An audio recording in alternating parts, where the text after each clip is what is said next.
الحمد لله والصلاة والسلام على رسول الله. اما بعد، برادر سوال نموده اند که حکم قضای نمازهایی که ترک شده است به ما بیان نمایید. آیا نمازهای ترک شده را قضا شده را قضا خوانده می شود یا نمی شود؟ بارک الله فیکم. تمام علما اتفاق می کنند و هیچ اختلاف در بین علما نیست که هر کسی نماز را به عذر شرعی قضا بکند، به مانند این که نماز را فراموش بکند یا که از نماز خوابش برد، به یگان اختلاف حتما باید نمازش را قضا بخواند.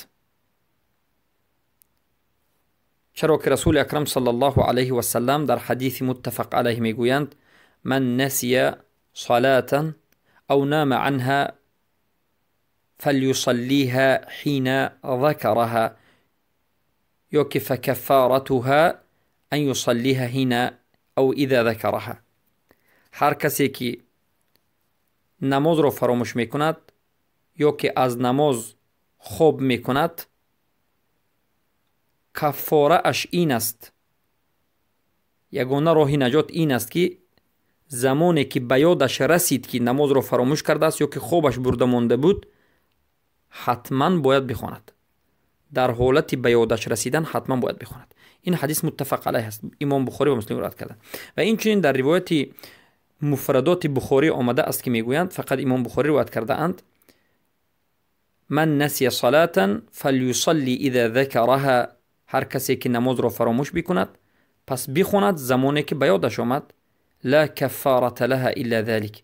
هیچ کفاره نیست مگرم انا همین، یعنی خواندن نماز. بارک الله فیکم. این دلالت میکند که انسان اگر به عذر نماز را قضا بکند، فراموش بکند یا که خوابش برد ماند، از وقت نماز خواب کرد، خواب هم البته قصدن نباشد، سبب ها را گرفت، مثلا ساعت را منبه گذاشت تا که به نماز خیزد اما از سبب خستگی خسته نتوانست و غیر ذلك، یا که از سبب کسلی بیهوش شد، یک دو نمازش قضا شد از سبب بیهوشی، وقتی که به هوش آمد باید نمازش را بخواند. و این به اتفاق علما هست و البته به اجماع علما است. بارک الله فیکم. اما علما در حق کسی که نماز را قصدن ترک می کند اختلاف کرده اند. پس قضای نماز از این گفته معلوم گشت که دو نمود است. دو نمود قضای نماز است. قضا کردن، ترک کردن نماز دو نمود می شود. یک نمودش به عذر، به مانند فراموش کردن و از نماز خواب بردن که حتما باید قضای این نماز را خوانید و این فرض عین است. و نمود دومش به عذر ترک کردن نماز، قصدن ترک کردن نماز. شما فراموش هم نمی کنید، وقتی نماز آمد نمی خوانید، خواب هم از نماز برده نمون، وقتی نماز هست بیدارید، شرایط هست نمی خوانید. مثل بسیار انسان‌هایی که خود را مسلمان میگویند نماز نمی خوانند. آیا این نمازش را قضا می خواند وقتی که نماز خوان شد یا نمی خواند؟ علما به دو قول اختلاف کردند.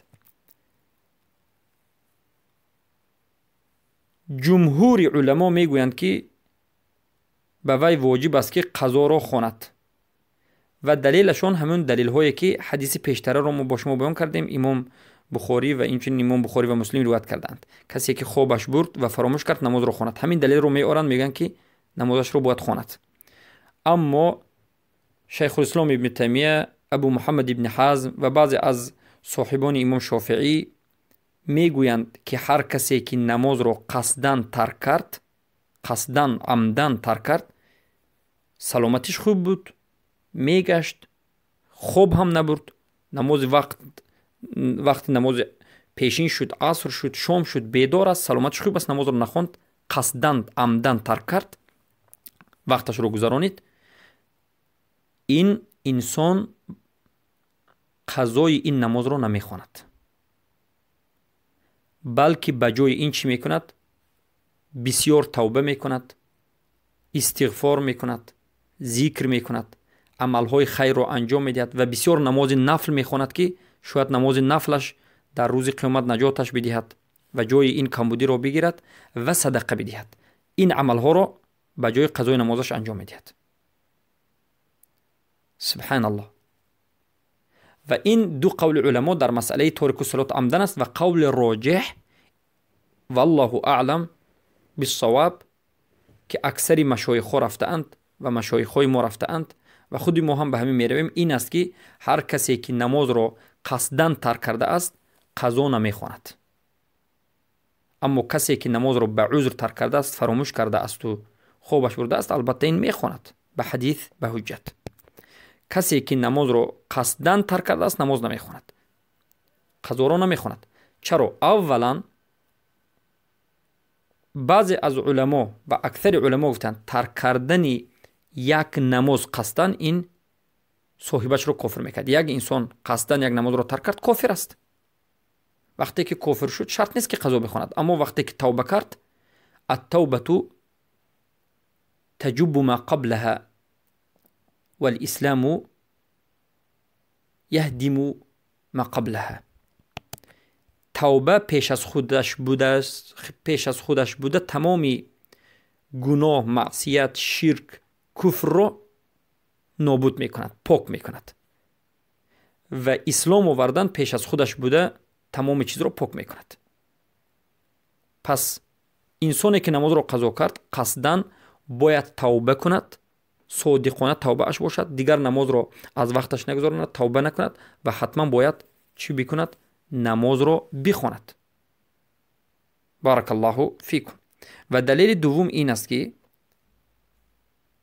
بعضی از علما این رو حجت میگیرند و میگن که حدیث مادرمون عایشه رضی الله عنها در کتاب بخاری و مسلم اومد، حدیث متفق علیه است که رسول اکرم صلی الله علیه و آله میگن من عمل عملا لیس علیه امرنا فهو رد، من حدث فی امرنا هذا ما لیس فهو رد.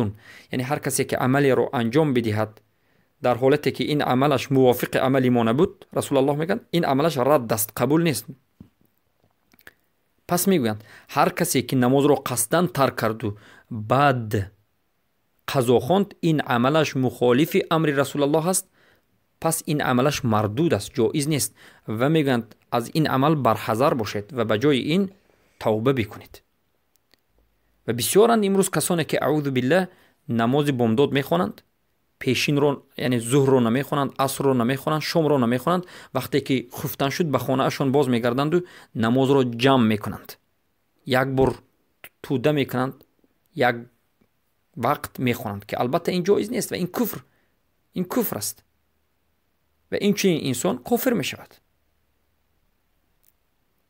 سبحان الله. چرا که نماز رو از وقتش عمدن گذرانده شده است، باید نماز رو در وقتش بخواند. بارک الله فیکم.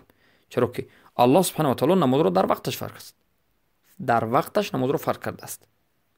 این الصلاة کانت علی المؤمنین کتابا موقوتا، نماز برای مؤمنان فرض شده است در وقتش. بارک الله فیکم. پس حدیث های اومده است در این مسئله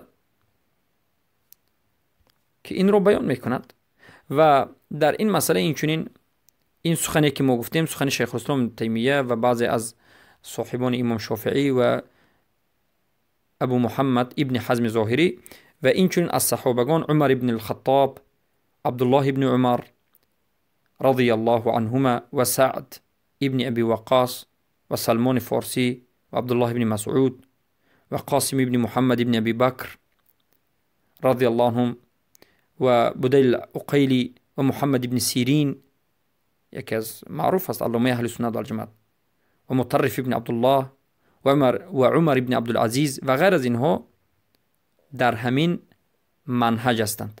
یعنی کسی که نماز رو قصداً ترک کرد قضا خواندن نمی شود.